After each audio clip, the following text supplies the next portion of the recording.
Hello guys, current affairs funda में आप सभी का स्वागत है। मैं हूं आपके साथ अभिषेक शर्मा और आज के इस वीडियो सेशन में हम मार्च फर्स्ट वीक के सभी इंपॉर्टेंट करंट अफेयर्स कवर करने वाले हैं।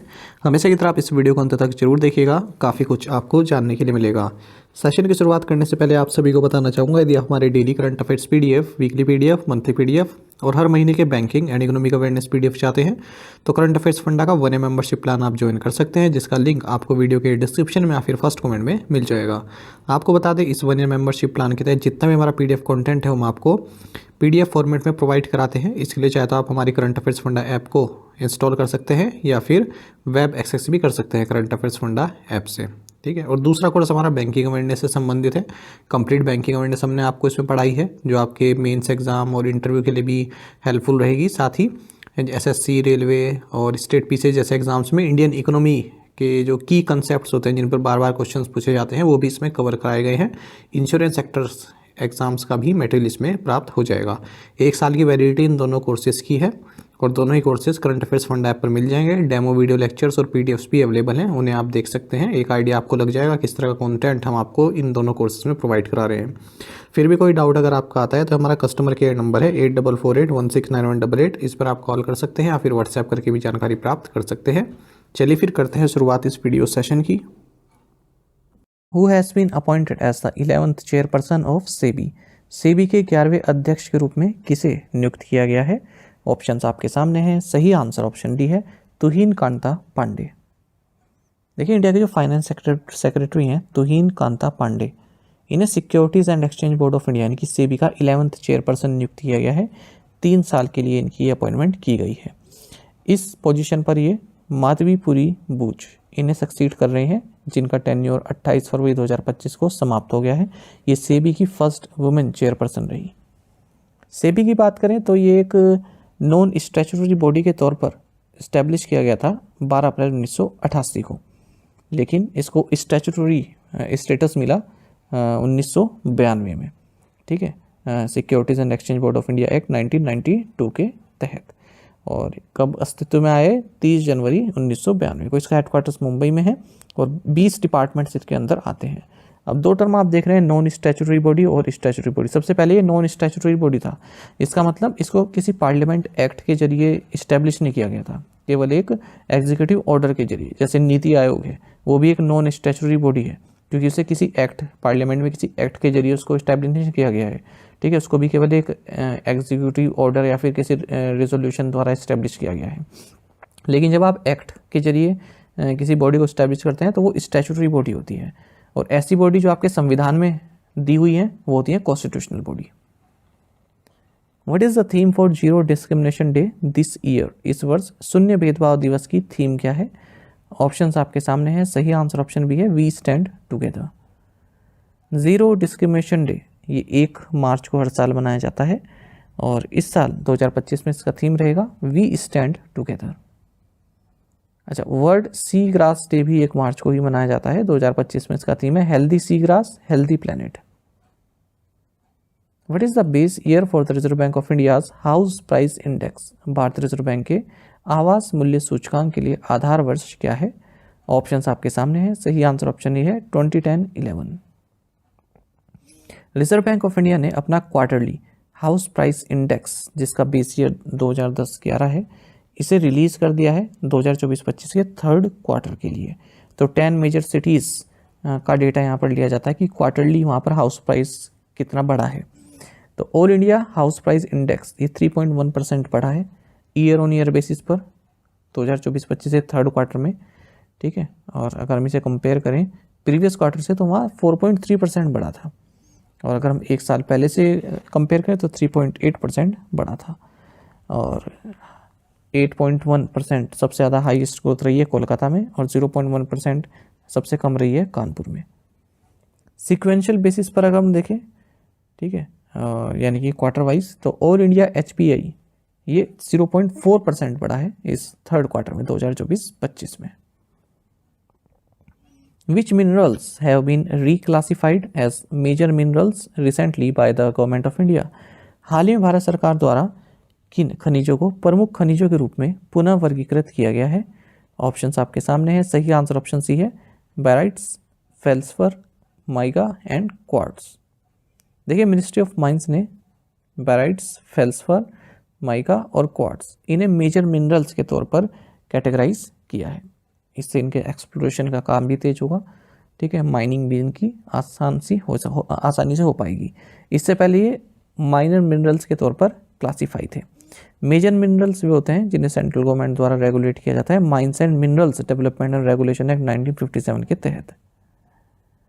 Who is leading the committee formed by NITI Aayog for AIIMS transformation? AIIMS नई दिल्ली ट्रांसफॉर्मेशन के लिए नीति आयोग द्वारा गठित समिति के अध्यक्ष कौन है? ऑप्शंस आपके सामने है। सही आंसर ऑप्शन ए है, वी.के. पॉल। देखिए government think tank NITI Aayog, इन्होंने एक कमेटी बनाई है जिसका मकसद है जो एम्स न्यू दिल्ली है उसको ट्रांसफॉर्म करना, ठीक है, यानी कि उसको एक तरह का प्रीमियम इंस्टीट्यूशन बनाना मेडिकल रिसर्च के लिए, प्रैक्टिस के लिए। और ये जो नीति आयोग ने कमेटी बनाई है इसका नेतृत्व कर रहे हैं V K. Paul. Which country in partnership with UNODA organized a capacity building program on the UNSC resolution 1540 and strategic trade controls for Asia Pacific countries?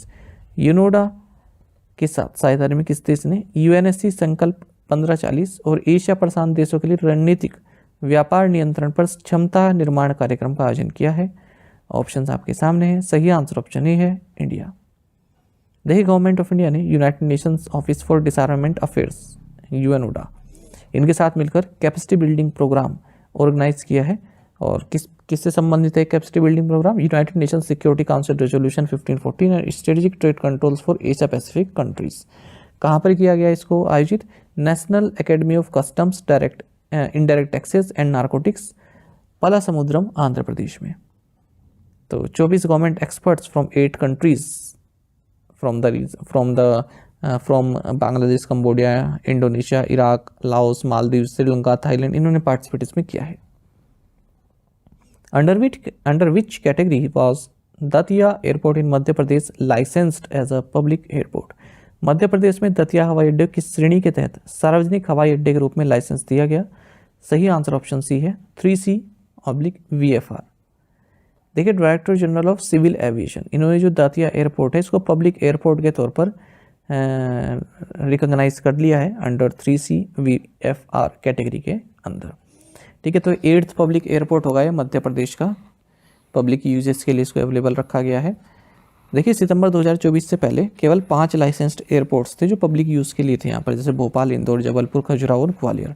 उसके बाद फिर 9 सितंबर 2024 को रेवा एयरपोर्ट को भी मंजूरी दी गई। फिर 23 दिसंबर 2024 को सतना एयरपोर्ट को भी मंजूरी दी गई। इस तरह से 7 एयरपोर्ट हो गए थे, अभी 8वां हो गया है, पब्लिक यूज़ के लिए अवेलेबल है। Where was the first phase of the देश का प्रकृति परीक्षण अभियान कंक्लूडेड? देश का प्रकृति परीक्षण अभियान का पहला चरण कहाँ संपन्न हुआ है? ऑप्शंस आपके सामने हैं। सही आंसर ऑप्शन बी है, मुंबई। देखिए देश का प्रकृति परीक्षण अभियान, इसने हाल ही में 5 गिनीज वर्ल्ड रिकॉर्ड्स बनाए हैं।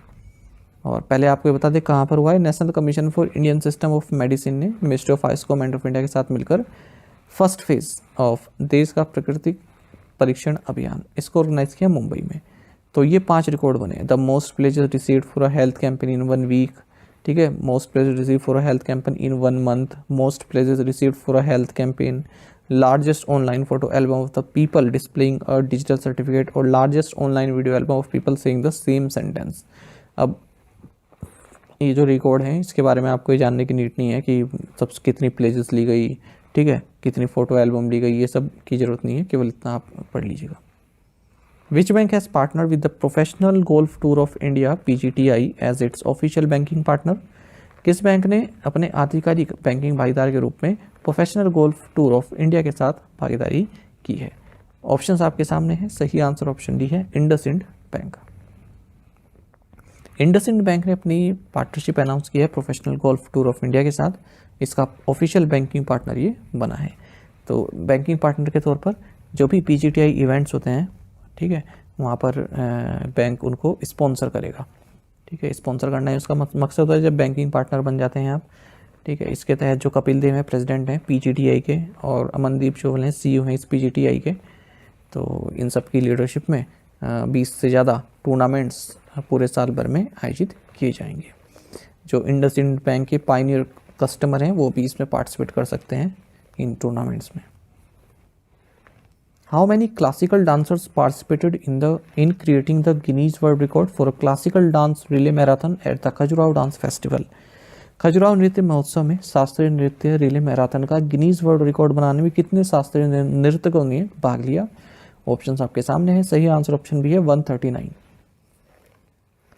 देखिए हाल ही में गिनीज वर्ल्ड रिकॉर्ड बना है क्लासिकल डांस रिले मैराथन का, ठीक है। तो 139 क्लासिकल डांसर्स ने रिकॉर्ड बनाया है और इन्होंने लगातार परफॉर्म किया है 24 घंटे 9 मिनट 26 सेकंड। कहाँ पर? 51st international Khajuraho dance festival जो कि मध्य प्रदेश में हुआ है। ये यहाँ से क्वेश्चन पूछे जाते हैं, इसका कभी एडिशन पूछ लेते हैं खजुराहो डांस फेस्टिवल का, कभी स्टेट पूछ लेते हैं कहाँ पर हुआ है। एक बार तो ये पूछ लेता है कब से शुरू हुआ है, ये 1975 से शुरू हुआ था ये, ठीक है। मध्य प्रदेश छतरपुर डिस्ट्रिक्ट में जो खजुराहो टेम्पल्स हैं वहाँ पर ये मनाया जाता है। वेयर इज द सेकंड उड़ान यात्री कैफे लोकेटेड? दूसरा उड़ान यात्री कैफे कहाँ स्थित है? ऑप्शंस आपके सामने हैं। सही आंसर ऑप्शन सी है चेन्नई एयरपोर्ट। देखिए union minister for civil aviation K Ram Mohan Naidu, इन्होंने उड़ान यात्री कैफे इनोग्रेट किया है चेन्नई एयरपोर्ट पर और इस तरह का ये दूसरा कैफे है पूरे भारत भर में। तो जो पहला उड़ान यात्री कैफ़े है ये 19 दिसंबर 2024 को इनोग्रेट किया गया था नेताजी सुभाष चंद्र बोस इंटरनेशनल एयरपोर्ट कोलकाता में, ठीक है। इस एयरपोर्ट की 100th एनिवर्सरी थी उस मौके पर। जो ये कैफ़े है, क्या खासियत है उड़ान यात्री कैफ़े की? यहाँ पर सब सामान सस्ता मिलता है, जैसे वाटर बोतल 10 रुपये की, टी 10 रुपये की, कॉफ़ी 20 की, समोसा 20 का और जो स्वीट है वो भी 20 रुपीज़ में, ठीक है। जबकि अगर आप देखेंगे एयरपोर्ट पर अगर आप गए हो तो काफ़ी महंगा सामान मिलता है, ठीक है। 200, 250 रुपये की एक ऐसी चीज़ मिलती है जो आपको मार्केट में 10-20 रुपये की मिल जाएगी। Which of the following successfully conducted flight trials naval antiship missile from the integrated test range in Chandipur? निम्नलिखित में से किसने चांदीपुर में एकीकृत परीक्षण रेंज से नवल एंटीशिप मिसाइल का सफलतापूर्वक उड़ान परीक्षण किया? सही आंसर ऑप्शन बी है DRDO एंड इंडियन नेवी। तो defence research and development organisation यानी कि DRDO और इंडियन नेवी, इन्होंने हाल ही में सक्सेसफुली एक फ्लाइट ट्रायल किया है नवल एंटी शिप मिसाइल का NASM-SR का। कहाँ से? Integrated test range Chandipur Orissa. अच्छा, ये जो ट्रायल है ये कहाँ से किया गया, इसको कहाँ से लॉन्च किया गया? मतलब ये जो मिसाइल है इसको कहाँ से छोड़ा गया? तो इंडियन नेवल सीकिंग हेलीकॉप्टर से इसको लॉन्च किया गया है। और इस मिसाइल की खासियत ये है इसमें इंडिजीनियस यानी कि स्वदेशी इमेजिंग इंफ्रारेड सीकर लगा हुआ है टर्मिनल गाइडेंस के लिए। With which company has department for promotion of industry and internal trade DPIIT signed an MOU to boost fintech startup ecosystem? Fintech startup ecosystem को बढ़ावा देने के लिए उद्योग संवर्धन और आंतरिक व्यापार विभाग ने किस कंपनी के साथ एक समझौता ज्ञापन पर हस्ताक्षर किए? सही आंसर ऑप्शन है पेटीएम। तो देखिए department for promotion of industry and internal trade government of India ने MOU साइन किया है पेटीएम 197 कम्युनिकेशन लिमिटेड के साथ, ताकि भारत में जो फिनटेक स्टार्टअप्स हैं उनकी ग्रोथ हो सके, जो मैन्युफैक्चरिंग है उसमें एक्सेलरेशन आ सके। As part of this collaboration Paytm will provide mentorship, infrastructure support, market access and funding opportunities to startups, helping them scale and innovate. TriFed recently signed an MOU with which organizations to promote tribal entrepreneurship. TriFed ने हाल ही में आदिवासी उद्यमिता को बढ़ावा देने के लिए किन संगठन के साथ एक समझौता ज्ञापन पर हस्ताक्षर किए हैं? ऑप्शंस आपके सामने हैं। सही आंसर ऑप्शन बी है NIFT एंड HPMC। तो देखिए जो tribal cooperative marketing development federation of India limited है, जिसे हम ट्राइफेड बोलते हैं, मिनिस्ट्री ऑफ ट्राइबल अफेयर्स के तहत एजेंसी, इसे national institute of fashion technology NIFT और Himachal Pradesh horticulture produce marketing and professional cooperation limited HPMC के साथ MOU साइन किया है ट्राइबल बिजनेसेस को और सरल बनाने के लिए, आगे बढ़ाने के लिए। ट्राइफेड के मैनेजिंग डायरेक्टर आशीष चैटर्जी हैं। Tata Power has partnered with which cloud service provider to modernize its digital infrastructure? Tata power ने अपने डिजिटल इंफ्रास्ट्रक्चर को आधुनिक बनाने के लिए किस क्लाउड सेवा प्रदाता के साथ साझेदारी की है? ऑप्शंस आपके सामने हैं। सही आंसर ऑप्शन डी है Amazon web services. Tata power ने पार्टनरशिप अनाउंस किया Amazon वेब सर्विसेज के साथ, ठीक है, कंज्यूमर सेंट्रिक एनर्जी ट्रांजिशन को इसका आगे बढ़ाने के लिए, इसका जो डिजिटल इंफ्रास्ट्रक्चर है, एनर्जी मैनेजमेंट है, उसको और सुदृढ़ बनाने के लिए। Tata Power has embarked on a data-driven transformation with Amazon Web Services to accelerate the country's transition to a greener, smarter, and more consumer-centric energy ecosystem. How much money did India raise through IPOs in 2024? 2024 में भारत ने IPO से कितना पैसा जुटाया? सही answer option D है 19.5 billion US dollar. देखिए, अगर हम इंडियन पब्लिक ऑफरिंग्स एक्टिविटी की बात करें, IPOs की बात करें 2024 में सबसे ज़्यादा पैसा किस देश ने जुटाया है, तो उसमें भारत अव्वल नंबर पर है। ठीक है, टोटल जो वर्ल्ड वाइड IPO है, ठीक है, जितना पैसा वहाँ से उठाया है उसमें 23% भारत का कॉन्ट्रीब्यूशन है। IPO के जरिए भारत में जो मनी रेज की गई है वो 19.5 बिलियन US डॉलर की गई है, ऐसा इंडस वैली एनुअल रिपोर्ट 2025 में बताया गया है। इसके बाद फिर US NASDAQ और न्यूयॉर्क स्टॉक एक्सचेंज आते हैं। 268 IPOs आए हैं 2024 में। ठीक है, और इसमें अगर हम देखें सबसे बड़ा IPO कौन सा था? भारत का 27,870 करोड़ का IPO Hyundai मोटर्स का, ये इंडिया का लार्जेस्ट IPO था और वर्ल्ड का सेकंड लार्जेस्ट IPO था 2024 में। विश टू लाइफ IPO तो आप जानते हैं ना। देखिए, जैसे कोई कंपनी है, ठीक है, मान लीजिए जैसे फ्लिपकार्ट है, मैंने फ्लिपकार्ट इस्टेब्लिश किया, या फिर जिसने किया था आप जानते हैं उन्हें। ठीक है, तो फ्लिपकार्ट इस्टेब्लिश किया, फिर उसमें और बंदे शामिल होते रहे। उसके बाद उन्होंने सोचा कि हमें पैसे की ज़रूरत है, तो हम क्या करें, अपने शेयर, अपने जो अपनी कंपनी है उसको लिस्ट कर देते हैं स्टॉक मार्केट पे। ठीक है, तो स्टॉक मार्केट लिस्ट करने का मतलब क्या है, हम अपने शेयर ऑफ़र कर रहे हैं, ठीक है, नए शेयर जनता को, कि आप लोग आओ और हमारे उसमें शेयर होल्डर बनो। ठीक है, बदले में क्या मिल रहा है उनको? पैसे रेज हो रहे हैं, क्योंकि शेयर आप दे रहे हैं तो पैसे उनसे रेज कर रहे हैं। ठीक है, तो इस तरह से जब आप IPO निकालते हैं तो आप अपनी कंपनी के शेयर पब्लिक को ऑफ़र कर रहे हैं। ठीक है, तो जब फंडिंग रेज करने की बात आती है तब IPO लाए जाते हैं कंपनीज द्वारा। Which two life insurance companies has Mirae asset Sharekhan partnered with. Mirae asset Sharekhan ने किन 2 जीवन बीमा कंपनियों के साथ साझेदारी की है? सही आंसर ऑप्शन डी है ICICI prudential life insurance and HDFC life. Mirae asset Sharekhan जो कि एक प्रोमिनेंट फाइनेंशियल प्लेटफॉर्म है भारत में, इसने लाइफ इंश्योरेंस डिस्ट्रीब्यूशन सेक्टर में एंट्री की है और इसने पार्टनरशिप की है ICICI प्रूडेंशियल लाइफ इंश्योरेंस और HDFC लाइफ के साथ। The partnership with 2 of India's leading insurers will allow customers to access a range of life insurance products designed to meet diverse financial needs and offered added protection. Which bank has signed an MOU with the Indo-Tibetan Border Police ITBP to provide financial benefits? किस bank ने वित्तीय लाभ प्रदान करने के लिए भारत तिब्बत सीमा police के साथ एक समझौता ज्ञापन पर हस्ताक्षर किए हैं? सही आंसर ऑप्शन डी है Punjab national bank. Punjab national bank ने मेमोरेंडम ऑफ अंडरस्टैंडिंग साइन किया है इंडो टिब्बतन बॉर्डर पुलिस के साथ ITBP के साथ, ताकि फाइनेंशियल बेनिफिट्स प्रोवाइड किए जा सके, इंश्योरेंस कवरेज दिया जा सके ITBP पर्सनल को, पेंशनर्स को और उनकी फैमिलीज़ को। PNB के MD एंड CEO अशोक चंद्र हैं, ITBP के DG राहुल रसकोत्रा हैं। Which state government has launched witness protection scheme to strengthen rule of law? किस राज्य सरकार ने कानून शासन को मजबूत करने के लिए गवाह संरक्षण योजना शुरू की है? सही आंसर ऑप्शन बी हरियाणा। तो हरियाणा गवर्नमेंट ने हरियाणा विटनेस प्रोटेक्शन स्कीम 2025 को लॉन्च किया है, जो भी विटनेसेस होते हैं, जो गवाह होते हैं, उनकी सेफ्टी एंड सिक्योरिटी के लिए। ठीक है, तो विटनेसेस को थ्रेट्स, हैरेसमेंट और इंटिमिडेशन से बचाने के लिए इसको लॉन्च किया गया है, ताकि दबाव में अपना बयान ना बदल दें या फिर मना कर दें कि हम लोग उस वक्त जो क्राइम सीन है वहाँ पर मौजूद नहीं थे, इस तरह की चीज़ जो होती है, तो उनको फुली प्रोटेक्शन दी जाएगी सरकार द्वारा। हरियाणा की बात करते हैं, कैपिटल चंडीगढ़ है, गवर्नर बंडारू दत्तात्रेय है, चीफ मिनिस्टर नायब सिंह सैनी है। Which organisation launched SIP for smaller investments, Tarun Yojana and Mitra initiatives? किस संगठन ने छोटे निवेश के लिए SIP, तरुण योजना और मित्र पहल शुरू की है? सही आंसर ऑप्शन डी है association of mutual funds in India, AMFI। तो association of mutual funds in India, इन्होंने 3 इनिशिएटिव्स हाल ही में लॉन्च किए हैं। एक तो है SIP फॉर स्मॉलर इन्वेस्टमेंट, दूसरा है तरुण योजना यंग इन्वेस्टर्स को इनकरेज करने के लिए, तीसरा है मित्र, जो भी आपका फॉरगॉटन इन्वेस्टमेंट्स जिसे आप भूल गए हैं उसको ट्रैक कर सकते हैं, रिकवर कर सकते हैं। तो पहला जो है ये SIP फॉर स्मॉलर इन्वेस्टमेंट में 250 रुपये तक की आप SIP स्टार्ट कर सकते हैं।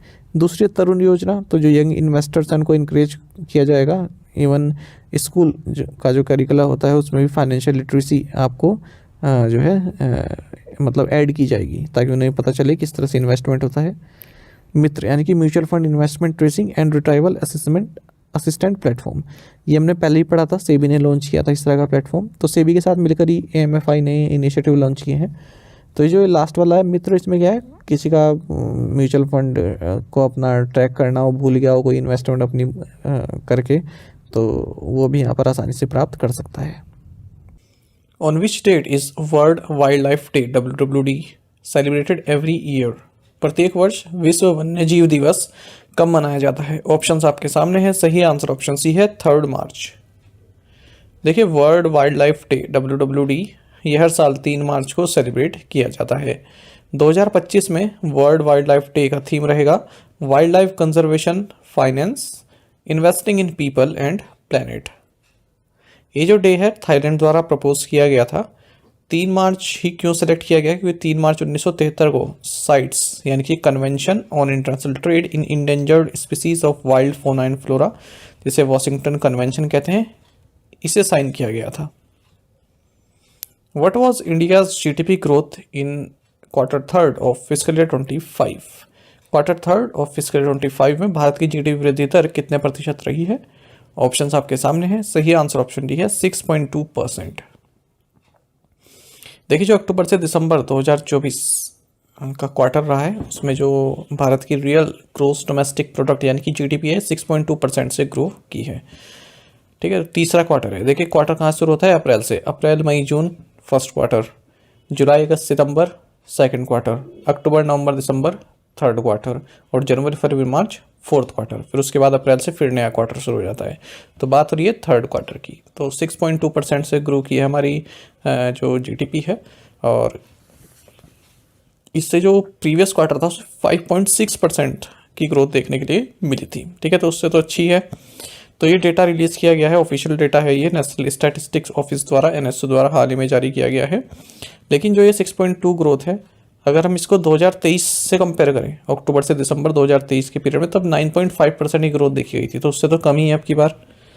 ठीक है, और जो ये थर्ड क्वार्टर की जो GDP आंकड़े आए हैं, ये रिजर्व बैंक ऑफ इंडिया का जो एस्टिमेट था उससे 0.2% पॉइंट कम है। अच्छा, अगर हम फर्स्ट 2 क्वार्टर्स की बात करें इस करंट फिस्कल की, करंट फिस्कल मतलब फिस्कल 25 यानी कि 24-25, तो फर्स्ट क्वार्टर में 6.5% से ग्रो किया था, सेकंड क्वार्टर में 5.6 से ग्रो किए थे। विच 2 companies were the top direct tax contributors in India in 2024? 2024 में भारत में शीर्ष प्रत्यक्ष कर योगदानकर्ता कौन सी 2 कंपनियां थी? सही आंसर ऑप्शन सी है Reliance industries and TCS। Top 10 आप देख सकते हैं राइट साइड में। देखिए, 2024 में जो 2 मोस्ट वैल्यूएबल कंपनीज हैं इंडिया की, रिलायंस इंडस्ट्रीज और टाटा कंसल्टेंसी सर्विसेज, यही टॉप डायरेक्ट टैक्स कंट्रीब्यूटर्स भी रही हैं, ऐसा बताया गया है Hurun research institute 2024 burgundy private Hurun India 500 report में। तो रिलायंस इंडस्ट्रीज ने 25,707 करोड़ रुपए का टैक्स दिया है, वहीं टाटा कंसल्टेंसी सर्विसेज TCS ने 15,898 करोड़ रुपए का टैक्स दिया है। टॉप 2 ये है। तीसरे नंबर पर वेदांता आती है, चौथे पर HDFC बैंक, पांचवें पर इन्फोसिस, छठे पर ITC। इंडस्ट्री वाइज अगर हम देखें तो फाइनेंशियल सर्विसेज से संबंधित जो कंपनीज हैं, सबसे ज़्यादा टैक्स कंट्रीब्यूशन इन्हीं की ओर से किया गया है। According to the IMF 2025 projections, which country is the wealthiest in the world? तो IMF के 2025 अनुमान के अनुसार कौन सा देश दुनिया का सबसे धनी देश है? ऑप्शंस आपके सामने है। सही आंसर ऑप्शन डी है लग्जमबर्ग। टॉप 10 आप देख सकते हैं राइट साइड में। देखिए, इंटरनेशनल मॉनेटरी फंड ने एक रिपोर्ट पब्लिश की है, या फिर अपना प्रोजेक्शन पब्लिश किया है, जिससे वेल्थिएस्ट कंट्रीज बताई गई हैं उनके purchasing power parity per capita के अनुसार। तो 2025 में लग्जमबर्ग ये वेल्थिएस्ट कंट्री है पूरे वर्ल्ड में, और इसकी GDP per capita 114.91 thousand $US है। सिंगापुर दूसरे नंबर पर है। चाइना का जो स्पेशल एडमिनिस्ट्रेटिव रीजन है मकाऊ, ये तीसरे नंबर पर है। आयरलैंड चौथे नंबर पर है। पांचवें नंबर पर कतर है। अच्छा, अगर हम यूनाइटेड स्टेट्स की बात करें जो कि लार्जेस्ट ग्लोबल इकोनॉमी है नॉमिनल टर्म्स में, ये 10वें नंबर पर आता है अगर हम GDP पर कैपिटा के हिसाब से बात करते हैं। भारत की बात करें, ये 5th लार्जेस्ट इकोनॉमी है पूरे वर्ल्ड में, और अगर हम GDP पर कैपिटा की बात करें तो ये बॉटम 100 कंट्रीज़ में आता है, लास्ट की 100 कंट्रीज़ में। रैंक देखें तो 124वें नंबर पर है ये। 11.94 thousand $US GDP per capita है इसकी। Which country is the most linguistically diverse nation as of 2024? 2024 तक कौन सा देश सबसे अधिक भाषाई विविधता वाला देश है? ऑप्शंस आपके सामने हैं। सही आंसर ऑप्शन डी है पपुआ न्यू गिनी। देखिए वर्ल्ड इकोनॉमिक फोरम के हिसाब से 23 मेजर लैंग्वेजेस हैं पूरे वर्ल्ड में, मतलब जो पूरे वर्ल्ड में आधे से ज़्यादा जनसंख्या बोलती है। और यूनेस्को कहता है कि 8,324 लिविंग लैंग्वेजेस बोली जाती हैं ग्लोबली। तो पपुआ न्यू गिनी ये मोस्ट लिंग्विस्टिकली डाइवर्स नेशन है। 840 लिविंग लैंग्वेजेस हैं यानी कि जो यूज़ में की जाती हैं, और 4 ऑफिशियल लैंग्वेजेस हैं यहाँ की, टोक पिसिन, इंग्लिश, हेरीमोटू और Papua New Guinea sign language. Indonesia दूसरे नंबर पर है, हाईएस्ट नंबर ऑफ लैंग्वेजेस की अगर हम बात करें, दूसरे नंबर पर इंडोनेशिया, तीसरे पर नाइजीरिया, चौथे पर इंडिया और पांचवें पर यूनाइटेड स्टेट्स। इस तरह से टॉप 5 ही हो गए। भारत की बात करें तो यहाँ पर 453 लिविंग लैंग्वेजेस हैं। कॉन्स्टिट्यूशन ऑफ इंडिया में 22 ऑफिशियल लैंग्वेजेस रिकॉग्नाइज की गई हैं, हम शेड्यूल्ड लैंग्वेज कहते हैं, 8th शेड्यूल में है ये। Which stock exchange is the largest in the world by market capitalisation? बाजार पूंजीकरण के आधार पर सबसे बड़ा स्टॉक एक्सचेंज कौन सा है? ऑप्शंस आपके सामने हैं। सही आंसर ऑप्शन सी है New York stock exchange. Right side में आप टॉप 5 देख सकते हैं। 5वें नंबर पर भारत का है नेशनल स्टॉक एक्सचेंज। देखिए प्रेजेंटली पूरे वर्ल्ड में 60 प्रोमिनेंट स्टॉक एक्सचेंजेस हैं, और जो टॉप 10 लार्जेस्ट स्टॉक एक्सचेंजेस हैं, अगर हम कलेक्टिवली उनकी मार्केट कैपिटलाइजेशन देखें तो 10,23,60,634.92 मिलियन US$ की है। ऐसा वर्ल्ड फेडरेशन ऑफ एक्सचेंजेस ने रिपोर्ट किया है। न्यूयॉर्क स्टॉक एक्सचेंज और national association of securities dealers automated quotations, Nasdaq जिसे बोलते हैं, दोनों यूनाइटेड स्टेट्स में हैं, और लार्जेस्ट 2 लार्जेस्ट एक्सचेंजेस हैं पूरे वर्ल्ड में। पहले नंबर पर न्यूयॉर्क स्टॉक एक्सचेंज, दूसरे पर नैस्डैक। तीसरे नंबर पर संघाई स्टॉक एक्सचेंज है। चौथे नंबर पर है जापान स्टॉक एक्सचेंज, जापानी एक्सचेंज ग्रुप। 5वें नंबर पर भारत का नेशनल स्टॉक एक्सचेंज है, और यूरोनेक्स्ट ये लार्जेस्ट स्टॉक एक्सचेंज है यूरोप में। इंडिया का जो नेशनल स्टॉक एक्सचेंज है ये 5th लार्जेस्ट एक्सचेंज है वर्ल्ड वाइड, मार्केट कैपिटलाइजेशन के हिसाब से देखें। 50 लीडिंग इंडियन फर्म्स इसमें आती हैं, जैसे Infosys, ICICI bank, Larsen and टर्बो, ये सभी। What is the name of Amazon's new quantum computing chip? Amazon की नई क्वांटम कंप्यूटिंग चिप का नाम क्या है? सही आंसर ऑप्शन सी है ऑसलॉट। अमेजॉन वेब सर्विसेज ने ऑसलॉट, जो कि इसकी फर्स्ट क्वांटम कंप्यूटिंग चिप है, इसको लॉन्च कर दिया है, और क्वांटम एरर को ये लगभग 90% तक रिड्यूस करती है। जो क्वांटम एरर करेक्शन कॉस्ट है, उसको करेक्शन कॉस्ट को 90% तक रिड्यूस करती है। ये कैट क्यूबिट्स को यूज़ करती है एरर्स को सप्रेस करने के लिए। What key event did Aditya L1 recently achieve? हाल ही में आदित्य L1 ने कौन सी महत्वपूर्ण उपलब्धि हासिल की? सही आंसर ऑप्शन डी है first image of solar flare kernel. India का जो first dedicated space based solar mission है आदित्य L1, इसने एक ग्राउंड ब्रेकिंग ऑब्जर्वेशन किया है, और इसका जो एक पेलोड है, साइंटिफिक पेलोड है, उसने फर्स्ट एवर इमेज कैप्चर की है सोलर फ्लेयर कैर्नेल की लोअर सोलर एटमॉस्फेयर में। तो पेलोड का नाम है solar ultraviolet imaging telescope suit payload, और इसने लोअर सोलर एटमॉस्फेयर में की जो सोलर इमेज है उसको कैप्चर किया है, फोटोस्फेयर से और क्रोमोस्फेयर का जो रीजन है वहाँ से। तो इस पेलोड ने X6.3 class solar flare observe की है, और ब्राइटनेस इसने डिटेक्ट की है जो अल्ट्रावायलेट वेवलेंथ रेंज है 200 से 400 नैनोमीटर के आसपास। इससे कंफर्म हो गया है कि जो एनर्जी रिलीज़ की जाती है फ्लेयर से, वो सन के एटमॉस्फेयर के डिफरेंट लेयर्स तक जाती है। आदित्य L1 मिशन को लॉन्च किया गया था 2 सितंबर 2023 को। 6 जनवरी 2024 को ये सक्सेसफुली प्लेस किया गया, जो लार्ज हेलो ऑर्बिट है अर्थ सन लैग्रांज पॉइंट L1 के आसपास वहाँ पर। Who launched one nation one port initiative? One nation one port पहल किसने शुरू की? सही आंसर ऑप्शन डी है सर्बानंद सोनोवाल। तो सर्बानंद सोनोवाल जो कि minister of ports, shipping and waterways है, इन्होंने मुंबई में कई सारे इनिशिएटिव्स लॉन्च किए, जिनमें से एक है one nation one port initiative. इसका मकसद है इंडिया का जो मैरीटाइम इंफ्रास्ट्रक्चर है उसको मॉडर्नाइज करना। तो वन नेशन वन पोर्ट, ठीक है, तो इससे क्या होगा, जो भी भारत के मेजर पोर्ट्स हैं उनका जो ऑपरेशन है उसको स्ट्रीमलाइन किया जाएगा।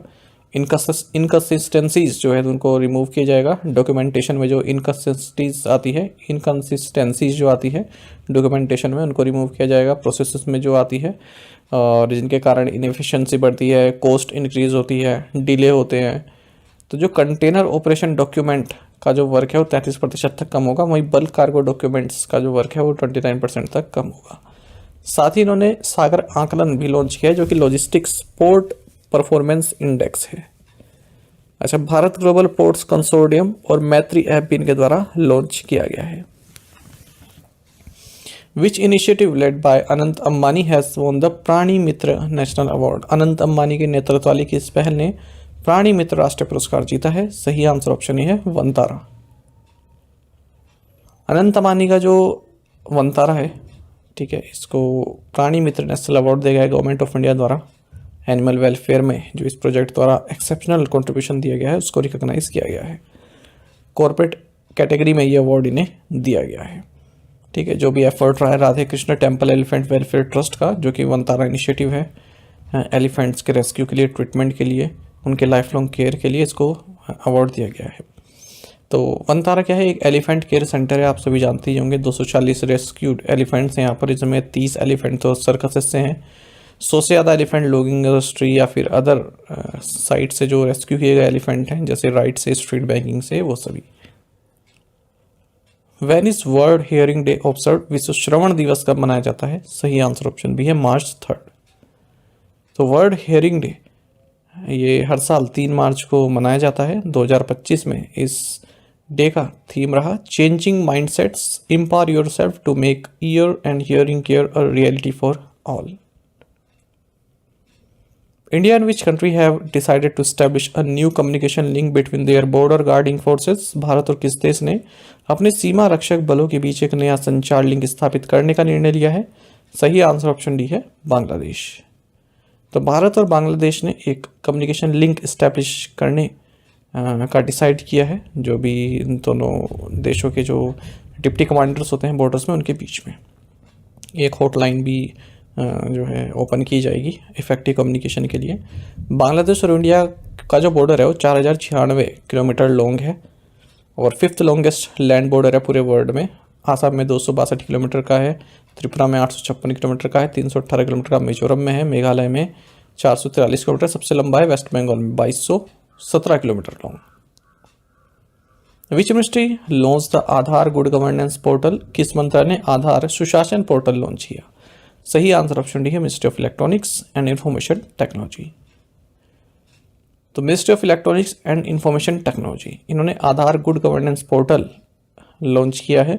जो भी आधार ऑथेंटिकेशन रिक्वेस्ट होती हैं वो आसानी से उनको अप्रूवल किया जा सके, इसलिए it aims to simplify the approval process for Aadhaar authentication request by government and private entities. Aadhaar आप जानते हैं 12 डिजिट यूनिक आइडेंटिटी नंबर है, कोई भी इंडिविजुअल जो भारत का रेसिडेंट है वो प्राप्त कर सकता है इसको। Unique identification authority of India UIDAI data इसके द्वारा कलेक्ट किया जाता है। ये जो UIDAI है एक स्टैट्यूटरी अथॉरिटी है। जनवरी 2016 में गवर्नमेंट ऑफ इंडिया द्वारा इसको स्टैब्लिश किया गया था। Ministry of electronics and information technology के तहत ही आती है। UIDAI डेटा सेंटर ये industrial model township Manesar Haryana में लोकेटेड है। UIDAI के CEO है Bhuvnesh Kumar. Who won the men singles event at the Uganda International Challenge 2025। Uganda international challenge 2025 में पुरुष एकल स्पर्धा किसने जीती। सही आंसर ऑप्शन है मनराज सिंह। तो इंडिया के जो मनराज सिंह हैं इन्होंने man singles title, Ishaan Bhatnagar और श्रीनिधि नारायणन इन्होंने मिक्स डबल्स, डिंकू सिंह कोंदुजम, अमान मोहम्मद इन्होंने मेंस डबल टाइटल जीते हैं युगांडा इंटरनेशनल चैलेंज 2025 बैडमिंटन में कंपाला में। भारत ने मेडल टैली को भी टॉप किया है। Which state government unveiled the शिक्षा संजीवनी बीमा योजना। किस राज्य सरकार ने शिक्षा संजीवनी बीमा योजना शुरू की। सही आंसर ऑप्शन बी है राजस्थान। तो राजस्थान गवर्नमेंट इसने शिक्षा संजीवनी बीमा योजना शुरू की है उदयपुर से। धीरे धीरे पूरे राजस्थान में इसको इम्प्लीमेंट किया जाएगा सभी स्कूल्स में। तो यहाँ पर personal accident insurance coverage 1 lakh रुपए तक का दिया जा रहा है 1.3 लाख स्टूडेंट्स को। गवर्नमेंट स्कूल्स जो है उदयपुर डिवीज़न में उन सभी को, इवन उनके जो पेरेंट्स हैं उनके वो भी एक्सटेंड किया गया है ये एक्सीडेंट। काफ़ी अच्छा इनिशिएटिव है। The initiative marks a significant step towards securing the future of school children and fostering a culture of financial security in Rajasthan. Which Indian Navy ship has been handed over to Maharashtra Tourism Development Corporation for conversion into an underwater museum? भारतीय नौसेना के किस जहाज को पानी के नीचे संग्रहालय में बदलने के लिए महाराष्ट्र पर्यटन विकास निगम को सौंप दिया गया है? सही आंसर ऑप्शन बी है आईएनएस गुलदार। देखिए, इंडियन नेवी ने आईएनएस गुलदार, जो कि एक लैंडिंग शिप टैंक है, यह हैंड ओवर कर दिया है Maharashtra tourism development corporation limited को, ताकि इसे अंडर वाटर म्यूजियम और आर्टिफिशियल रीफ में कन्वर्ट किया जा सके। तो पहली बार ऐसा होगा जब किसी डिकमीशन्ड शिप को इस तरह के पर्पस के लिए यूज़ किया जाएगा। इस शिप को डायनिया शिपयार्ड पोलैंड द्वारा बनाया गया था, इंडियन नेवी में कमीशन किया गया था 30 दिसंबर 1985 को, डीकमीशन किया गया 12 जनवरी 2024 को। Which team von it's third Ranji trophy title? किस टीम ने अपना तीसरा रणजी ट्रॉफी खिताब जीता है? ऑप्शंस आपके सामने है। सही आंसर ऑप्शन सी है विदर्भ। विदर्भ ने अपना तीसरा रणजी ट्रॉफी टाइटल जीता है। फाइनल में इसका सामना केरल से हुआ, तो मैच तो ड्रॉ हो गया, लेकिन फर्स्ट इनिंग की लीड विदर्भ के पास थी, तो इसलिए इसे विजेता घोषित किया गया है। ये मैच वीसी स्टेडियम जनता नागपुर में खेला गया है। जो 2024-25 की रणजी ट्रॉफी थी, ये 19th सीज़न था इस रणजी ट्रॉफी का, और प्लेयर ऑफ द सीरीज रहे हर्ष दुबे विदर्भ के। मोस्ट रन्स यश राठौड़ ने स्कोर किए हैं इस पूरे रणजी सीज़न में, विदर्भ से ही आते हैं, और सबसे ज़्यादा विकेट्स हर्ष दुबे ने लिए हैं, विदर्भ से ही 69। When is national safety day celebrated in India? Bharat में राष्ट्रीय सुरक्षा दिवस कब मनाया जाता है? ऑप्शंस आपके सामने हैं। सही आंसर ऑप्शन सी है 4 मार्च। देखिए, मैंने ना अभी हाल ही में एक सर्जरी कराई है 3 तारीख को, इसलिए बीच में करंट अफेयर्स नहीं आ पाए। ठीक है, तो अभी बेड रेस्ट ही चल रहा है, तो जितने मुझसे करंट अफेयर बन पा रहे हैं मैं उतने आपके सामने लाऊंगा, और आप दिक्कत मत लेना, एग्ज़ाम से पहले आपके सारे करंट अफेयर्स कवर हो जाएंगे। ठीक है, 2 दिन का गैप रहा है बीच में बस, है ना, और क्वेश्चन की संख्या हो सकता है थोड़ा कम हो जाए, क्योंकि जितना मेरे से हो पा रहा है, क्योंकि मैं लेट कर ही बना रहा हूँ करंट अफेयर भी, मतलब सिस्टम पर, तो उसमें भी समय लगता है, लेटे लेटे बनाने में थक भी जाता है आदमी। ठीक है, तो जितना मेरे से हो पा रहा है मैं करूँगा आप लोगों के लिए। जैसे ही फुल रिकवरी हो जाएगी उसके बाद फिर से अपनी वही रफ्तार पकड़ लेंगे। आज वैसे मैंने 15 क्वेश्चन कवर किए हैं, डेली हम वैसे 16 लेते हैं। ठीक है, तो हो सकता है आने 1-2 दिन में, आगे आने वाले दिन में 11-12 भी देखने को मिले आपको, या फिर 14-15 देखने के लिए मिले, तो आप उस चीज़ से उसके कोऑपरेट कीजिएगा मेरे साथ। ठीक है, बाकी छोड़ेंगे कुछ नहीं, सब कुछ कवर करेंगे। नेशनल सेफ्टी डे 4 मार्च को मनाया जाता है। ये इनिशिएटिव लॉन्च किया गया था national safety council of India के द्वारा 1971 में। अच्छा, नेशनल सेफ्टी डे है, इसी तरह से नेशनल सेफ्टी वीक भी है, 4 मार्च से 10 मार्च तक मनाया जाता है। जो 54th नेशनल सेफ्टी डे है, जो इस बार मनाया गया, इसका थीम रहा safety and wellbeing crucial for विकसित भारत।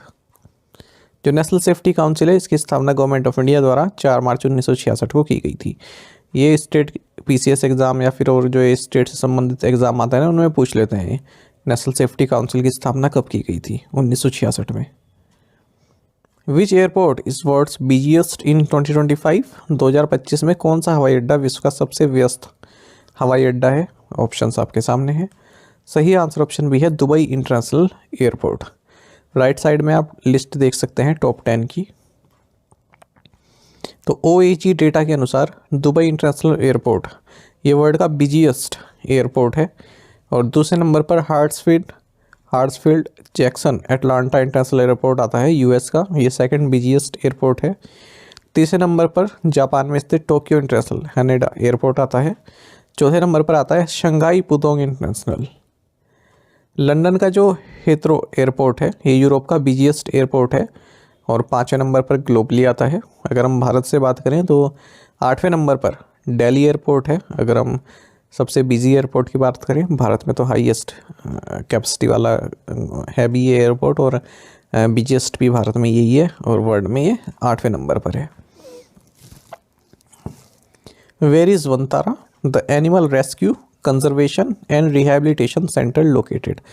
पशु बचाओ, संरक्षण और पुनर्वास केंद्र वनतारा कहाँ स्थित है? ऑप्शंस आपके सामने हैं। सही आंसर ऑप्शन बी जामनगर। तो प्राइम मिनिस्टर नरेंद्र मोदी ने वनतारा जो कि एक animal rescue conservation and rehabilitation centre है। इसे इनोग्रेट किया है गुजरात के जामनगर डिस्ट्रिक्ट में। 2000 से ज़्यादा स्पीसीज़ और 1.5 लाख से ज़्यादा जानवरों को रेस्क्यू किया गया है जो इंडेंजर्ड हैं, थ्रेटेंड हैं। और कई तरह की इंडेंजर्ड स्पीसीज़ यहाँ पर हैं, जैसे क्लाउडेड लेपर्ड, क्यूब्स और कप्स और कैरेकल्स। तो इनको यहाँ पर रखा जाता है। उसी तरह जैसे इनका जंगल में नेचुरल हैबिटेट होता है ना, उसी तरह का हैबिटेट इनको प्रोवाइड कराया गया है। और जैसे यहाँ एशियाटिक लायन भी है, स्नो लेपर्ड भी हैं, वन हॉर्न राइनोसोरस भी हैं। फिर इनको बाद में जब ठीक हो जाते हैं जंगल में छोड़ दिया जाता है। How many Navratna companies are there in total after the upgradation of IRCTC and IRFC? इस क्वेश्चन का मतलब समझे। अब नवरत्न कंपनीज की संख्या कितनी है हाल ही में जो IRCTC और IRFC है इनको अपग्रेड कर देगा, यानी कि नवरत्न का दर्जा दे दिया गया। अब टोटल कितनी है? तो सही आंसर ऑप्शन सी है 26।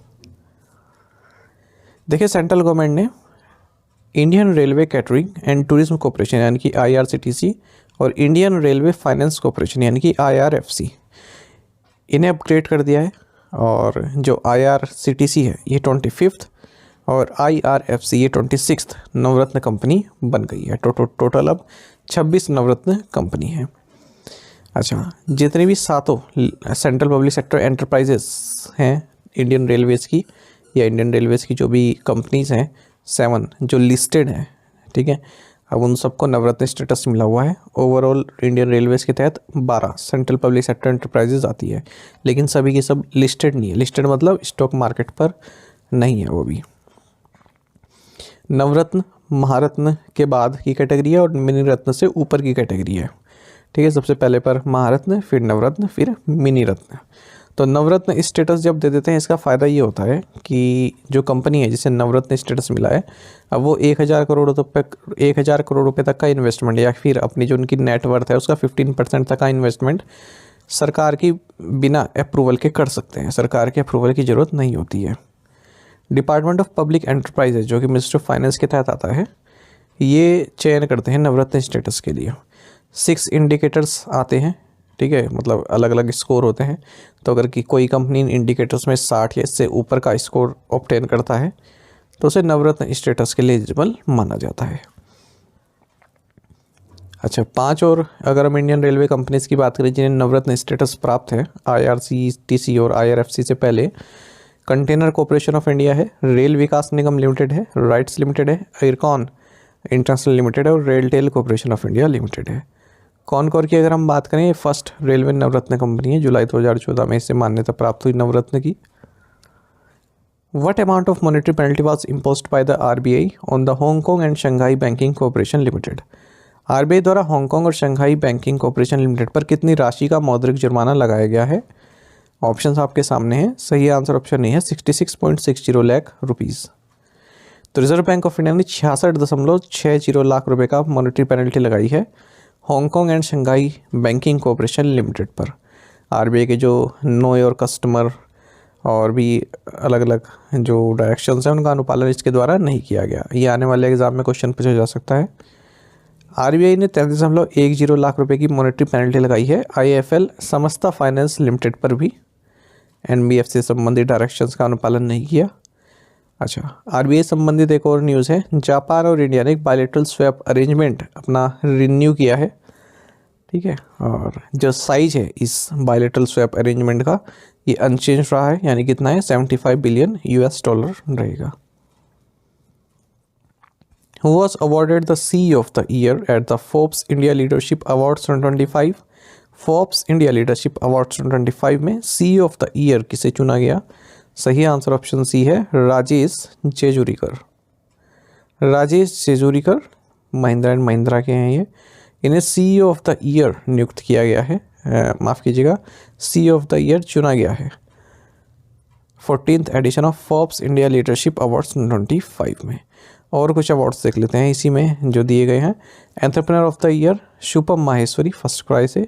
इंस्टीट्यूशन बिल्डर आशीष धवन और Ashoka university, Ashish Dhawan of central square foundation and Ashoka university. Next gen entrepreneur Varun Jaipuria.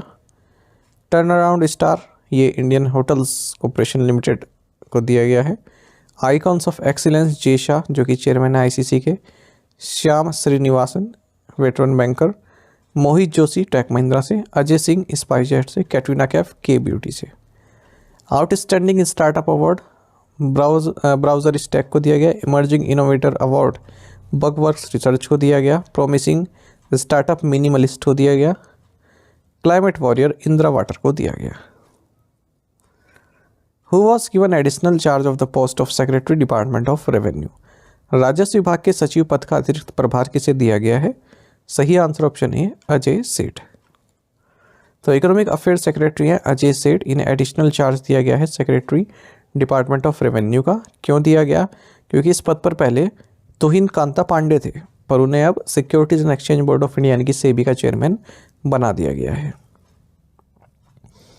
Who assumed the office of controller general of defence accounts, रक्षा लेखा महानियंत्रक का पद किसने संभाला? सही आंसर ऑप्शन डी है डॉक्टर मयंक शर्मा। तो डॉक्टर मयंक शर्मा ये controller general of defence account बनाए गए हैं। जो ये control general of defence account होता है, ये किस तरह का ऑफिस होता है? तो ये एक डिफेंस अकाउंट्स डिपार्टमेंट को देखता है, यानी कि इंडियन आर्म फोर्स से संबंधित जो भी फाइनेंशियल एस्पेक्ट्स हैं उनको मैनेज करता है department. Who has been appointed as a deputy CEO of SBI life insurance company, SBI life insurance company के डिप्टी सीईओ के रूप में किसे नियुक्त किया गया है? सही आंसर ऑप्शन सी है दोराबाबू दपार्ती। एसबीआई लाइफ इंश्योरेंस कंपनी ने कहा है कि दोराबाबू दपार्ती ये डिप्टी चीफ एग्जीक्यूटिव ऑफिसर बनाए गए हैं। इस पोजीशन पर ये वीरा राघवन श्रीनिवासन को सक्सीड कर रहे हैं, जो कि इस पद पर दिसंबर 2022 से मई 2024 तक रहे। एसबीआई लाइफ इंश्योरेंस के managing director and CEO Amit Jhingran है, हेडक्वार्टर इसका मुंबई में है। Who recently set a new national record in women's indoor shot put for India, हाल ही में भारत के लिए महिला इंडोर शॉटपुट में नया राष्ट्रीय रिकॉर्ड किसने बनाया? सही आंसर ऑप्शन डी है कृष्णा जयशंकर। तो भारत की है कृष्णा जयशंकर, इन्होंने नेशनल रिकॉर्ड बनाया है विमेंस शॉटपुट में। कहाँ पर? Mountain west indoor track and field championship 2025 athletics meet जो कि यूएसए में हुई है, अल्बुकर्क यूएसए में हुई है। 16.03 मीटर्स का इनका थ्रो रहा और ये फर्स्ट इंडियन एथलीट बनी जिन्होंने 16 मीटर का मार्क क्रॉस किया है विमेंस इंडोर शॉटपुट में। इससे पहले ये जो रिकॉर्ड था ये पूर्णा राव राणे के पास था, 15.54 मीटर का थ्रो इन्होंने किया हुआ था। अच्छा, ये जो इवेंट हुआ यूएस में, इसमें कृष्णा तीसरे नंबर पर आई है, ठीक है। मिया लेसनर ये पहले नंबर पर, गैबी मॉरिस ये दूसरे नंबर पर। मिया लेसनर वह हैं, लड़के जानते होंगे जो रेसलिंग में ब्रोक लेसनर है ना, उनकी बेटी है, डॉटर है Mia Lesnar. For how many consecutive terms has Manan Kumar Mishra been re elected as the chairman of the bar council of India, Manan Kumar Mishra को लगातार कौन सी बार काउंसिल ऑफ इंडिया के अध्यक्ष के रूप में फिर से चुना गया? सही आंसर ऑप्शन डी है 7। बार काउंसिल ऑफ इंडिया ने अनाउंस किया है कि मनन कुमार मिश्रा जो कि सीनियर एडवोकेट है सुप्रीम कोर्ट ऑफ इंडिया के और मेंबर ऑफ पार्लियामेंट भी हैं राज्यसभा में, ये री इलेक्ट किए गए हैं बार काउंसिल ऑफ इंडिया के चेयरमैन, वो भी लगातार सातवीं बार। बार काउंसिल ऑफ इंडिया की बात करें, स्टैच्यूटरी बॉडी है, यानी कि पार्लियामेंट में एक्ट के द्वारा बनाई गई है। सेक्शन 4 ऑफ एडवोकेट्स एक्ट 1961 के तहत भारत में लीगल प्रैक्टिस और लीगल एजुकेशन को रेगुलेट करती है और जो यूनिवर्सिटीज़ हैं, ठीक है, उनको भी रिकॉग्निशन ये प्रोवाइड कराती है, मतलब जहाँ से डिग्री पाकर बच्चे एनरोल कर सकते हैं अपने आप को बार काउंसिल में। Which is the only Indian bank included in the S&P global sustainability year book 2025, S&P global sustainability year book 2025 में शामिल एकमात्र भारतीय बैंक कौन सा है? सही आंसर ऑप्शन बी है यस बैंक। तो यस बैंक जो है इंडिया का हाईएस्ट रेटेड बैंक रहा है सस्टेनेबिलिटी में लगातार तीसरे साल, S&P global corporate sustainability assessment 2024 और कार्बन डिस्क्लोजर प्रोजेक्ट में। जो इसका CSA स्कोर रहा, यानी कि जो एक कॉर्पोरेट सस्टेनेबिलिटी असेसमेंट स्कोर रहा है 100 में से 72 है और ये इकलौता इंडियन बैंक है जो S&P global sustainability year book 2025 में रहा है। 7690 ग्लोबल फर्म्स को असेस किया गया, उनमें से 780 कंपनीज इस सस्टेनेबिलिटी ईयर बुक 2025 में अपनी जगह बना पाई। 51 भारत से है कंपनी, लेकिन यस बैंक इकलौता बैंक है जो इस लिस्ट में है। Which company successfully landed it's blue ghost lander on the lunar surface? किस कंपनी ने अपने ब्लू घोस्ट लैंडर को चंद्रमा की सतह पर सफलतापूर्वक उतारा? सही आंसर ऑप्शन डी है फायरफ्लाई एरोस्पेस। देखिए फायरफ्लाई एरोस्पेस है, इसने अपना अनक्रूड यानी कि कोई सदस्य नहीं रहा उसमें, ऐसा एक blue ghost lander lunar surface पर उतारा है। ये दूसरी प्राइवेट फर्म बन गई है जिसने ये माइलस्टोन अचीव किया है, और पहली बन गई है जिसने अपराइट किया। अपराइट मतलब खड़ा हुआ उतारा है लैंडर, सीधा लैंडर उतारा है, ठीक है। और ये ब्लू घोस्ट लैंडर कहाँ पर उतरा है? Mons Latreille. ये एक एंशिएंट वॉल्केनिक फीचर है। नासा का जो commercial lunar payload service programme है उसी का हिस्सा है ब्लू घोस्ट। फरवरी 2024 में इंट्यूटिव मशीन्स ये पहली प्राइवेट कंपनी बनी थी जिसने सॉफ्ट लूनर लैंडिंग करी थी, ठीक है। और दूसरी प्राइवेट कंपनी अभी ये बनी है Firefly aerospace. Which film was named best picture at the 2025 Oscars? 2025 Oscar में किस फिल्म को सर्वश्रेष्ठ फिल्म नामित किया गया है? ऑप्शंस आपके सामने हैं। सही आंसर ऑप्शन ए है एनोरा। 97th एकेडमी अवार्ड्स जिन्हें ऑस्कर्स भी बोलते हैं, ये हाल ही में लॉस एंजलिस में संपन्न हुए।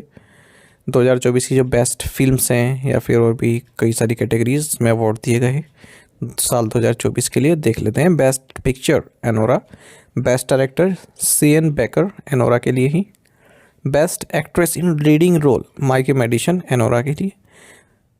अच्छा ये याद रखिएगा, ये लाइन में पढ़ना भूल गया, जो एनोरा इसने 5 अवार्ड जीते हैं इसमें, ठीक है, इस पिक्चर ने। Best actor in leading role Adrien Brody Brutalist के लिए। Best actress in supporting role आप देख सकते हैं, best actor in supporting role. जो महत्वपूर्ण है वो मैं आपको बताता रहूँगा। देखिए ऊपर के 4 तो हैं ही। Best original screenplay Sean Baker for Anora, best adapted screenplay, best animated feature film Flow, best international feature film I am still here Brazil से, ये महत्वपूर्ण है, याद रखिएगा। Best international feature film, best documentary feature no other land, best cinematography, best film editing, best production ये सब नहीं पूछते, बेस्ट कॉस्ट्यूम भी नहीं पूछते, बेस्ट मेकअप हेयर स्टाइल भी नहीं पूछते, बेस्ट ओरिजिनल स्कोर भी नहीं पूछेंगे। ओरिजिनल सॉन्ग पूछ सकते हैं lost stars, best sound, best visual effects, best documentary short subject, best live action short film, best animated short film पूछ सकते हैं in the shadow of Cypress. अच्छा जो ये एनोरा के डायरेक्टर हैं सीएन बेकर, ये फर्स्ट पर्सन बने, ये 4 एकेडमी अवार्ड्स मिले हैं वो भी एक ही फिल्म के लिए, ठीक है। 4 ऑस्कर मिले हैं एक ही फिल्म के लिए, ये आप याद रखिएगा Sean Baker. Which country launch the cities coalition for circularity C3? किस देश ने cities coalition for circularity C3 launch किया है? ऑप्शंस आपके सामने हैं। सही आंसर ऑप्शन ए है इंडिया। तो इंडिया ने सिटीज कोलिशन फॉर सर्कुलरिटी, ये एक फोरम है, इसको लॉन्च किया है। कहाँ पर लॉन्च किया? जयपुर राजस्थान में 12th regional 3R and circular economic forum in Asia and the Pacific, ये संपन्न हुआ। इसी दौरान सिटीज कोलिशन फॉर सर्कुलरिटी को लॉन्च किया गया है। तो ये फोरम क्या है? एक तरह का प्लेटफॉर्म प्रोवाइड कर रहा है जो पॉलिसी मेकर्स हैं, इंडस्ट्री लीडर्स हैं, रिसर्चर्स हैं, डेवलपमेंट पार्टनर्स हैं, कि किस तरह से हम वेस्ट मैनेजमेंट कर सकें, किस तरह से एफिशिएंसी बढ़ा सके अपनी इकोनॉमी की, किस तरह से रिसाइकल कर सकें हम चीज़ों को, ताकि जो सर्कुलर इकोनॉमी है वो बूस्ट कर सके। इसी दौरान एक मेमोरेंडम ऑफ अंडरस्टैंडिंग भी साइन किया गया सिटीज़ 2.0, यानी कि city investments to innovate, integrate and sustain. देखिए जो regional 3R and circular economic forum in Asia and the Pacific है, इसको 2009 में लॉन्च किया गया था। और एक मेजर माइलस्टोन इसका ये था जब हमने हनोई 3R डिक्लेरेशन एडॉप्ट किया था 2013 से 2023 तक के लिए, जिसमें 33 वॉलंटरी गोल्स आउटलाइन किए गए थे किस तरह से हम सर्कुलर इकोनॉमी को अडॉप्ट कर सकते हैं, मोर रिसोर्स एफिशिएंट इकोनॉमी बना सकते हैं। Where has India's first hyperloop test track been established? Bharat का पहला हाइपरलूप परीक्षण ट्रैक कहाँ स्थापित किया गया है? ऑप्शंस आपके सामने हैं। सही आंसर ऑप्शन बी है IIT मद्रास। तो IIT मद्रास ने इंडियन रेलवेज के साथ मिलकर इंडिया का इनॉग्रल यानी कि पहला हाइपरलूप टेस्ट ट्रैक बनाया है अपने ही कैंपस में, IIT मद्रास के कैंपस में। 422 मीटर लॉन्ग का ये ट्रैक है और हाइपर टेक्नोलॉजी आप सभी जानते हैं, काफ़ी अल्ट्रा फास्ट तरीके से ट्रैवल का एक माध्यम है। तो इसमें हाई स्पीड ट्रांसपोर्ट सिस्टम इसे कहते हैं हाइपर लूप को। इलेक्ट्रोमैग्नेटिकली लेविटेटेड पोर्ट्स इसमें होते हैं, इसमें तो दिख नहीं पाएंगे, पोर्ट्स होते हैं जैसे कैप्सूल होता है ना उस तरह से, ठीक है। तो एक लो प्रेशर वैक्यूम ट्यूब होती है, तो जब लो प्रेशर वैक्यूम ट्यूब है तो वहाँ पर एयर रेजिस्टेंस या फिर एयर फ्रिक्शन काफ़ी कम होता है, ठीक है, बिल्कुल नेग्लिजिबल ही होता है। तो जब फ्रिक्शन नहीं रहेगा, रेजिस्टेंस नहीं रहेगा, तो जो अंदर वो जो पूरी ट्यूब में जो पोर्ट्स है वो काफ़ी तेज़ी से रन करते हैं, ठीक है। स्पीड होती है इनकी मैक 1 के आसपास। Which company launch India's first quadrivalent influenza vaccine Vaxiflu 4? किस कंपनी ने भारत का पहला quadrivalent influenza vaccine Vaxiflu 4 launch किया? सही आंसर ऑप्शन सी है, Zydus life sciences. Zydus life sciences ने वैक्सीफ्लू 4 लॉन्च किया, जो कि इंडिया की फर्स्ट क्वाड्रीवैलेंट इन्फ्लुएंजा वैक्सीन है, और जो 4 वायरस स्ट्रेन्स हैं उनके अगेंस्ट प्रोटेक्शन प्रोवाइड कराती है। सेंट्रल ड्रग लेबोरेटरी द्वारा इसको अप्रूव किया गया है, और Zydus vaccine technology centre Ahmedabad द्वारा डेवलप किया गया है। जो ये इन्फ्लुएंजा होता है, फ्लू भी जिसे कहते हैं, सीजनल इन्फ्लुएंजा, तो रेस्पिरेटरी इन्फेक्शन को कहते हैं, इन्फ्लुएंजा वायरस के कारण होता है, और छींकने से, कफ से भी हो जाता है, मतलब अगर आप संपर्क में आते हैं, और वैक्सीन ही इसका सबसे बेहतर तरीका है इस डिजीज से छुटकारा पाने का। India has achieved the national health policy target of a maternal mortality rate. What was the targeted maternal mortality rate? Bharat ने मातृ मृत्यु दर का राष्ट्रीय स्वास्थ्य नीति लक्ष्य हासिल कर लिया है। लक्षित मातृ मृत्यु दर क्या थी, यानी कि कितना लक्ष्य रखा गया था? सही आंसर ऑप्शन सी है, 100। Union minister for health and family welfare Jagat Prakash Nadda, इन्होंने हाल ही में नेशनल हेल्थ मिशन की जो मिशन स्टीयरिंग ग्रुप है, इसकी 9th मीटिंग की अध्यक्षता की है भारत मंडपम न्यू दिल्ली में। इसमें बताया गया कि भारत ने जो नेशनल हेल्थ पॉलिसी टारगेट था हमारा, maternal mortality rate MMR 100 deaths पर 1 लाख लाइव बर्थ अचीव करने का, वो हमने अचीव कर लिया है। 1990 से 2020 के बीच में जो MMR है ये 83% तक डिक्लाइन हुआ है, जो कि ग्लोबल MMR डिक्लाइन से काफ़ी ज़्यादा है। मैटरनल मोर्टेलिटी रेट यानी कि 1 लाख बच्चे जन्म होने पर जो है केवल 100 मदर्स की डेथ होती है। 69% डिक्लाइन ऑब्जर्व किया गया है इन्फेंट मोर्टेलिटी रेट में इसी पीरियड में 1990 से 2020 के बीच में, और जो ग्लोबल IMR है वो 55% ही है उसमें डिक्लाइन, जबकि हमारे यहाँ 69% हुआ है। 75% डिक्लाइन देखने मिला है अंडर 5 मोर्टेलिटी रेट में, जबकि जो ग्लोबल डिक्लाइन रेट है वो 58% ही है। जो टोटल फर्टिलिटी रेट है इसमें भी रिडक्शन देखने मिला है। 1992-93 में 3.4 था, और 2019 से 21 के बीच में 2 रहा है। 31 स्टेट्स ऐसे हैं जिन्होंने रिप्लेसमेंट लेवल ऑफ फर्टिलिटी को प्राप्त कर लिया है। Which platform has acquired Bharat x? किस प्लेटफॉर्म ने भारत एक्स का अधिग्रहण किया है? सही आंसर ऑप्शन डी है, super.money। तो super.money Flipkart backed UPI platform है, ये फ्लिपकार्ट का प्लेटफॉर्म है। इसने भारत एक्स को एक्वायर कर लिया है, जो कि एक चेकआउट फाइनेंसिंग प्लेटफॉर्म है, और ऑल कैश डील ये रही है। हालांकि वैल्यू कितने रही ये इन्होंने रिवील नहीं किया। तो भारत एक्स क्या करता है, जैसे इस तरह के क्रेडिट प्रोडक्ट्स होते हैं ना, बाय नाउ पे लेटर या फिर पे इन एक्स EMI की तरह, इसकी सुविधा देता है, ठीक है। super.money हमने पढ़ाई था, 6 month old कंपनी है, हमने देखा भी था 6 महीने पहले जब इसको बनाया गया था, ठीक है। तो हम यहाँ पर ये चेकआउट फाइनेंसिंग के क्षेत्र में भी उतर चुकी है super.money। अच्छा, इसी आर्टिकल में एक ये भी लिखा था कि रिजर्व बैंक ऑफ इंडिया की जो 2024 फाइनेंशियल इंक्लूजन इंडेक्स है उसके अनुसार नियरली 70% ऑफ इंडियाज़ पॉपुलेशन, ठीक है, अंडर सर्व्ड है ट्रेडिशनल फाइनेंशियल इंस्टीट्यूशन के लिए।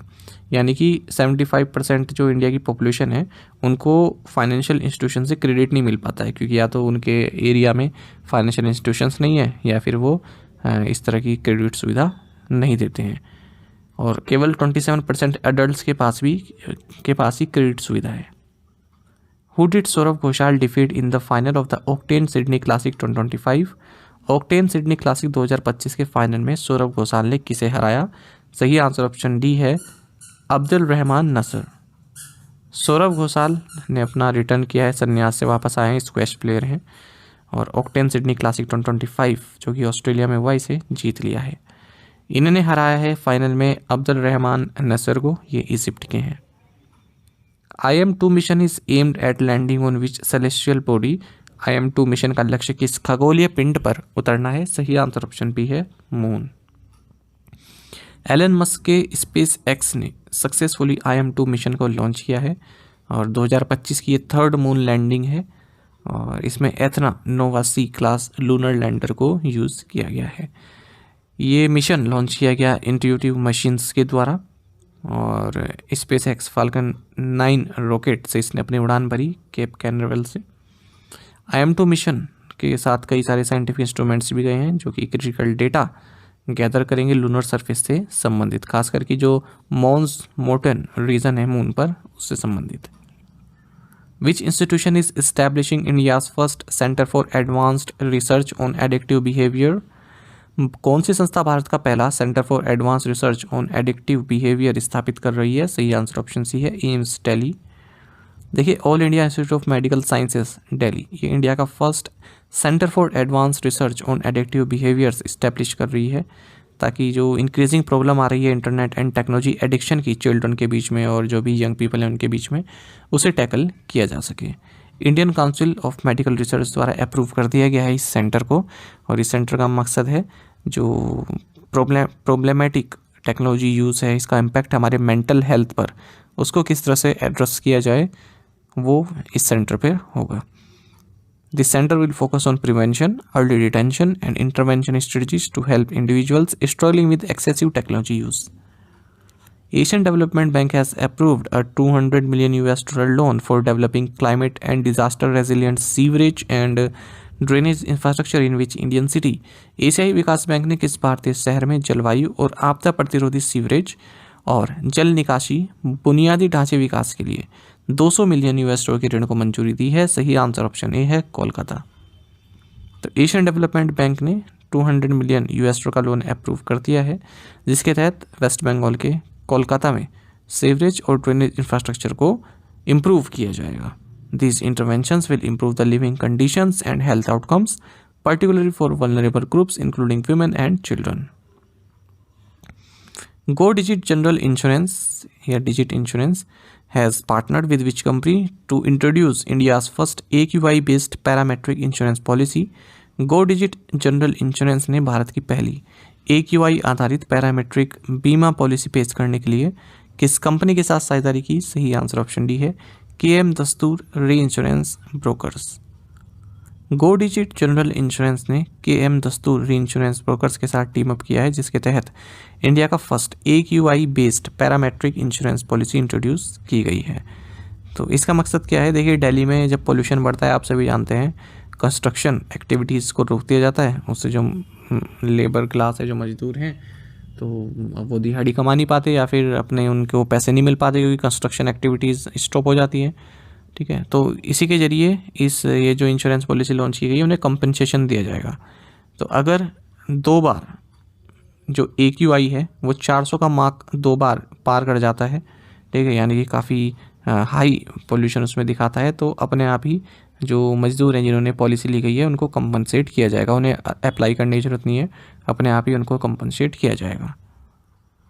Which team did India defeat in the final of the SABA women's championship 2025? SABA महिला चैंपियनशिप 2025 के फाइनल में भारत ने किस टीम को हराया? सही आंसर ऑप्शन बी है मालदीव्स। देखिए, इंडियन बास्केटबॉल टीम ने SABA विमेंस चैंपियनशिप 2025 टाइटल जीत लिया है, मालदीव्स को हराया इन्होंने फाइनल में KD Yadav indoor stadium new Delhi में, और ये 3rd एडिशन था इस चैंपियनशिप का। Who won the outstanding performance by a male actor in a leading role at the 31st Screen Actors Guild Awards? 31वें स्क्रीन एक्टर्स गिल्ड अवार्ड्स में सर्वश्रेष्ठ पुरुष अभिनेता मुख्य भूमिका पुरस्कार किसने जीता? सही आंसर ऑप्शन डी है Timothee Chalamet. 31st annual screen actors guild awards हाल ही में संपन्न हुए श्राइन ऑडिटोरियम लॉस एंजलिस में, और कंप्लीट लिस्ट है यहाँ पर विनर्स की, आप देख सकते हैं। Outstanding performance by male actor in leading role, outstanding performance by female actor in leading role, ठीक है, ये सभी जो महत्वपूर्ण है वो मैंने हाईलाइट किए हुए हैं, बोल्ड किए हुए हैं। जैसे outstanding performance by male actor in a television movie और लिमिटेड सीरीज़। कभी कभी पूछ लेते हैं, बाहर के भी अवार्ड्स याद करने पड़ते हैं, इतना टफ नहीं होता इनको याद करना, केवल ये जो महत्वपूर्ण है उनको याद कीजिए। मुझको तो लिस्ट प्रोवाइड करानी है आपको ताकि कुछ भी ना छूटे। ज़ेन फोंडा इन्हें 2024 SAG लाइफ अचीवमेंट अवार्ड दिया गया है। Which bank collaborated with the World Trade Center Mumbai to host the Export Conclave 2025? Export conclave की मेजबानी के लिए किस बैंक ने वर्ल्ड ट्रेड सेंटर मुंबई के साथ सहयोग किया? सही आंसर ऑप्शन ए है यस बैंक। तो यस बैंक जो कि इंडिया का 6th largest private sector bank है, इसने वर्ल्ड ट्रेड सेंटर मुंबई के साथ मिलकर यस बैंक हाउस में एक्सपोर्ट कॉन्क्लेव 2025 को होस्ट किया है। 100 से ज़्यादा exporters, industry leaders, government delegates ने इसमें पार्टिसिपेट किया है। ग्लोबल ट्रेड से संबंधित जो भी इमर्जिंग ट्रेंड्स है, चैलेंजेस हैं, अपॉर्चुनिटीज़ हैं, उनको डिस्कस यहाँ पर किया गया है। इसी दौरान यस बैंक ने 2 प्रोडक्ट लॉन्च किए हैं, एक तो है यस एक्सपोर्ट्स और दूसरा है yes power up. Which AI startup has Paytm partner with to provide real time financial assistance to its users? Paytm ने अपने उपयोगकर्ताओं को वास्तविक समय में वित्तीय सहायता प्रदान करने के लिए किस AI स्टार्टअप के साथ साझेदारी की है? सही आंसर ऑप्शन डी है परप्लेक्सिटी AI। देखिए, पेटीएम ने एक पार्टनरशिप अनाउंस किया आर्टिफिशियल इंटेलिजेंस स्टार्टअप परप्लेक्सिटी के साथ। तो ये जो AI स्टार्टअप है ना, इसको पेटीएम अपने ही ऐप में इंटीग्रेट कर लेगा। तो जैसे कोई पेटीएम खोलता है, उसको कोई जानकारी चाहिए, ठीक है, तो वो परप्लेक्सिटी जो कि AI प्लेटफॉर्म है, इस पर टाइप करेगा तो ये अलग अलग सोर्सेज से निकाल कर आपको एक सटीक जानकारी प्रोवाइड करेगी। जो भी आपके फाइनेंशियल संबंधित जानकारी चाहते हो, वो भी आपकी अपनी लोकल लैंग्वेज में। Which certification has bank of Baroda received from the British standards institution BSI? Bank of Baroda को ब्रिटिश स्टैंडर्ड इंस्टीट्यूशन से कौन सा प्रमाणन प्राप्त हुआ है? सही आंसर ऑप्शन सी है ISO 22301 2019। देखिए, क्वेश्चन इसीलिए जानबूझकर मैंने इस तरह से फ्रेम किया है क्योंकि हम क्या करते हैं ना, जैसे पढ़ा हमने, तो हम केवल इस तरह से याद करते हैं कि किस बैंक को ये अवार्ड, ये मतलब सर्टिफिकेशन प्राप्त हुआ है। ठीक है, मेन क्या है कि कौन सा सर्टिफिकेशन दिया गया है, इसमें आपके क्वेश्चन को टफ बनाया जा सकता है। तो याद रखिएगा, ऑप्शन ए देखो, अगर आपको नहीं पता है तो आप ऑप्शन ए पर क्लिक करते हो कि 2025 चल रहा है तो 2025 वाला ही होगा।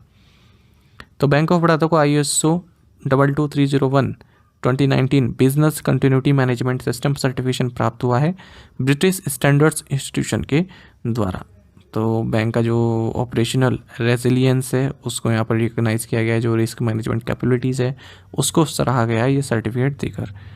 तो ये सर्टिफिकेट दिया ही उन बैंक को जाता है जिनको माना जाता है कि उनका जो है रोबस्ट बैंकिंग सिस्टम है, अनइंटरप्टेड सर्विसेज वो प्रोवाइड कराते हैं। इवन कोई ऐसी सिचुएशन आ जाए, ठीक है, कोई सिचुएशन ऐसी आ जाए मतलब जहाँ पर बैंकिंग एक्टिविटीज़ को चलाना काफ़ी मुश्किल हो, तो तब भी वो अपना ऑपरेशन फुल एफिशिएंसी के साथ कर सकते हैं, रिस्क को मैनेज कर सकते हैं। What is the interest rate for the financial 2024-25 recommended by central Board of Trustees of EPFO? EPFO के केंद्रीय न्यासी बोर्ड द्वारा वित्तीय वर्ष 2024-25 के लिए अनुशंसित ब्याज दर क्या है? सही आंसर ऑप्शन डी है 8.25%। Central Board of Trustees of the Employees Provident Fund Organisation EPFO, जिसका नेतृत्व Union Labour and Employment Minister Mansukh Mandaviya करते हैं, इन्होंने 237वीं जो मीटिंग हुई है इनकी बोर्ड की, उसमें रिकमेंड किया है कि 2024-25 के लिए जो इंटरेस्ट रेट है EPFO सब्सक्राइबर्स के लिए वो 8.25% ही रखा जाए, जैसे कि पहला प्रीवियस ईयर में रहा है।